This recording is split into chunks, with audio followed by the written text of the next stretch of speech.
நலமோடு வாழ்ந்து வருகின்றேன். நானும் 12 ஆண்டு காலம் அந்த ஈசன் உட்கார்ந்தாரை கோரி தவத்திலே அமர்வேன். அப்படி 12 ஆண்டு காலம் தவம் அமர்ந்து கண் விழித்தால் என் கண் விழித்து எதிரிலே யாருடைய இல்லம் தருகின்றதோ அங்கு சென்று ஒரு பிடி அன்னத்தை அருந்துவதனுடைய வழக்கம். இன்றைய தினத்திலே 12 ஆண்டு காலம் முடிந்து விழித்தெழுந்திருக்கின்றேன். அது தெரிகின்றது அந்த இல்லத்திற்கு செல்ல வேண்டும். முன்பாக ஆண்டவனை தொழ வேண்டும்.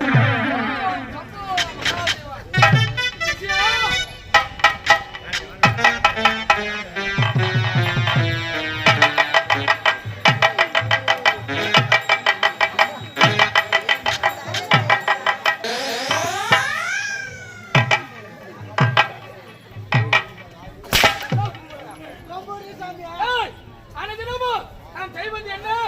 ஆண்டவனை தொழ வேண்டும். அதற்குண்டான ஏற்பாடு தயாராக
அங்கு சென்று அன்னத்தை அருந்துவதனுடைய வழக்கம் அல்லவா?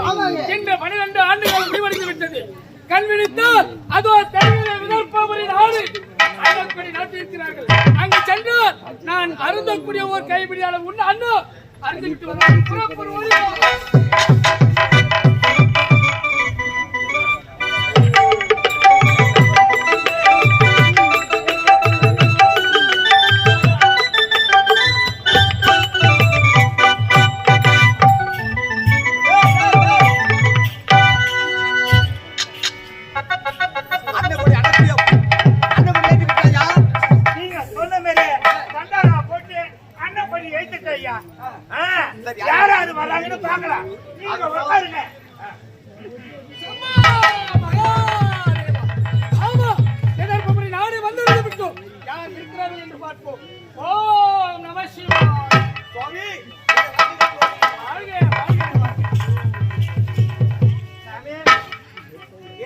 பார்த்து ஒண்ணு கொடு சாமி. பார்த்தா பார்த்து எனக்கு ஒரு வாத்து ஒண்ணு கொடு. பார்த்து வேணண்டா, பார்த்து முட்டை வாங்கிக்கோ. வாழ்த்து வாத்து கொடு சாமி. என்ன போல் நலமுடனே வாழ்வாய். எனக்கு 3 மரம் வேணும் சாமி. பரமா டேய், மகாரிஷி கிட்ட வரம் பெறது மிகப்பெரிய விஷயம். அதே மாதிரி சொல்றேன் பாரு, துஷ்டமான வேலை எதனா சொன்னா வித்வம்பல தான் விஷம் இருக்கும். சாபத்தை கொடுத்துட்டாங்கன்னா என் மகன் அப்படியே காரி முடிஞ்சு கிடப்ப. நீ பார்த்து நடந்துக்கோ. டேய் அண்ணன் தட்டே அவனை பத்தி உனக்கு தெரியாது. என்னடா இது?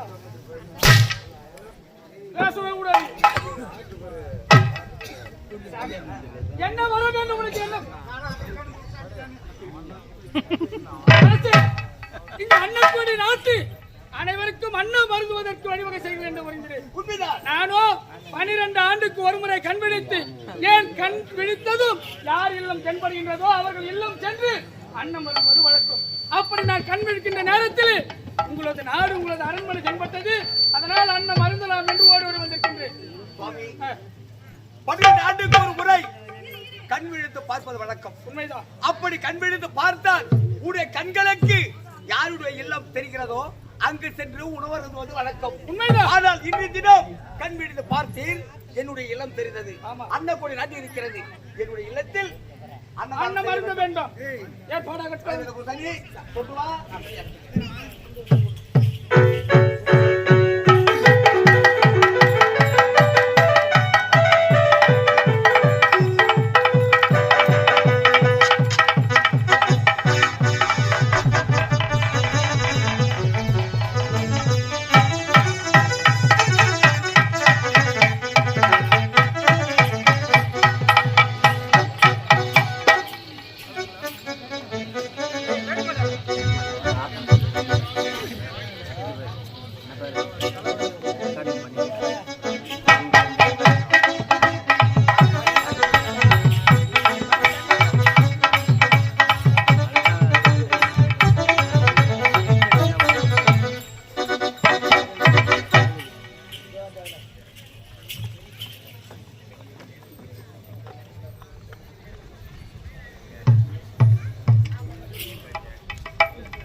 அன்னம் மருந்தலாம் அல்லவா?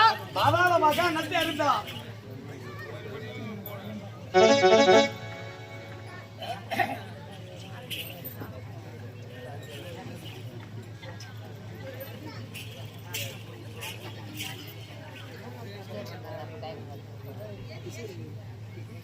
ஆமா பேவதமண்ணா, நான் யார் இல்லத்தில் அன்னம் மருந்தினாலும் அந்த வீட்டில் இருக்கின்ற சிறு குழந்தைக்கு ஒருபடி அன்னத்தை கொடுத்து விட்டு பிறகுதான் நான் அருந்துவேன். உங்கள் வீட்டில் இருக்கும் குழந்தை யாராகிலும் இருந்தால் அழைத்து வாருங்கள்.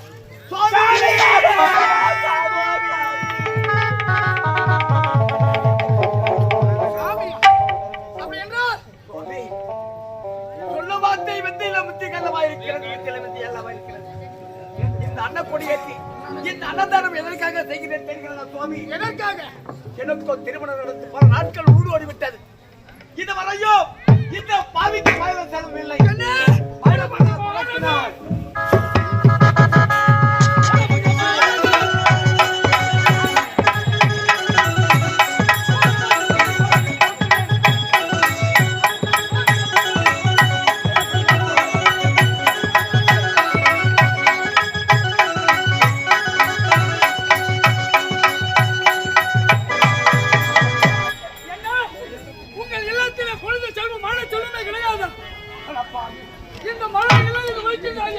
நான் எப்பொழுது அன்னம் மருந்தினாலும் ஒரு பிடி அன்னத்தை குழந்தைக்கு கொடுத்து விட்டுதான் நான் அருந்துவது வழக்கம். அப்படி பிள்ளை இல்லா வீட்டில் அருந்துவது இனத்திற்கு பிள்ளை இல்லா வீடு சுடுகாடு என்று உழைப்பார்கள். நீ அருந்துகின்ற அன்னம் புழுவிற்கு நிகரானது. அப்படிப்பட்ட இல்லத்தில் நான் அன்னமே அருந்த மாட்டேன்.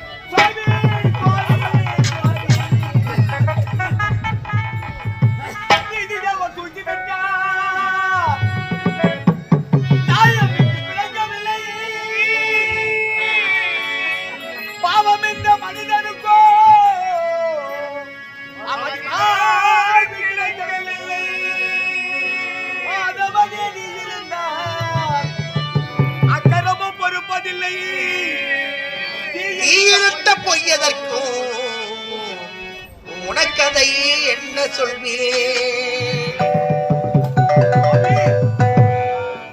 செய்த வினை எனக்கு தெய்வத்தோடு அந்த கால் எழுத வருமோ இந்த பாதி தான் தான் அனுபவிக்க வேண்டும் என்ற கட்டளை என்னுடைய கட்டளை சுவாமி என்ற கட்டளை நாயங்களே நாயங்களே நீங்கள் எங்கே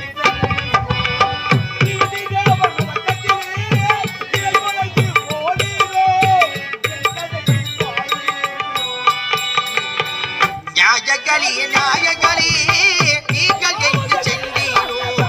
நீதி தேவன் விளக்கத்திலே கிளை குலைந்து போனீரோ? என் கதையை பாரீரோ?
அன்னதானம் செய்யப்பட்ட செய்தி இந்த இடத்தில் வந்து எதையத்தை புண்ணாக்கி விட்டாயே சுவாமியை புண்ணாக்கி விட்டாயே எப்போது உணவு அறிந்தினாலும் அந்த இல்லத்தில் ஒரு சின்ன சிறு பிள்ளைக்கு ஒரு முடி சாதத்தை அறிந்து விட்டு தான் அறிந்து என்று உழைத்து விட்டீர்கள். இந்த கொடுபாவிக்கு பிள்ளைகளை குழந்தைதான் சுவாமி எத்தனை நாடுகள் செய்தே எத்தனை கோவில் கட்டினே எத்தனை கோவில் கட்டினே இந்த பாவிக்கு அப்போது ஒரு மயிலை சுவாமி அப்படி என்றால் நீ அன்னக்கொடி நாட்டு வருகின்ற அனைவருக்குமே அன்னையும் அன்னத்தை வழங்குவது உன் பிள்ளை பேருக்காகவா? அப்படி என்றால் தானங்கள் 32 தானங்களில் முக்கியமான தானம் பசியை தீர்க்கக்கூடியது. ஒரு மனிதன் போதும் என்று உழைப்பது இந்த அன்னம். அப்பேற்பட்ட அன்னதானத்தை செய்தால் நமக்கு மழை செல்வம் உண்டாகுமா என்று அன்னக்கொடி நாட்டி வருபவர் அனைவருக்கும் பசியோடு வருபவர் எல்லாம் பசியின்றி போக வேண்டும் என்பதற்காக அன்னக்கொடி நாட்டு அன்னதானத்தை செய்து கொண்டிருக்கின்றார். அப்படியா? நானும் 12 ஆண்டு காலம் அந்த ஆண்டவனுடைய குறி தவத்தில் அமர்ப்பேன். கண்மணித்தால் யாரெல்லாம் பெரியதோ அங்கு சென்று அன்னமுதை புசிப்பேன். அப்படி இருக்கும்பொழுதும் பல செல்வம் இல்லை என்று எண்ணத்தில் உரைத்தீர்கள். அதனால் அதற்கு ஒரு மார்க்கம் உரைக்கின்றேன். உண்மைதான். என்ன தெரியுமா? 48 நாள் அம்பிகைக்கு கௌரி பூஜை செய்து வந்தால் அப்பொழுது உங்களுக்கு மரண செல்வம் உண்டாகும். உங்கள் குறையாண்டை தீர்ப்பார். ஊர் மண்டலம் என்பது 48 நாள். ஆமா.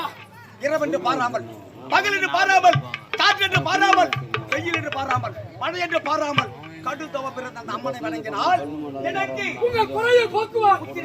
உண்மைதான். அன்னைக்கு கௌரி பூஜை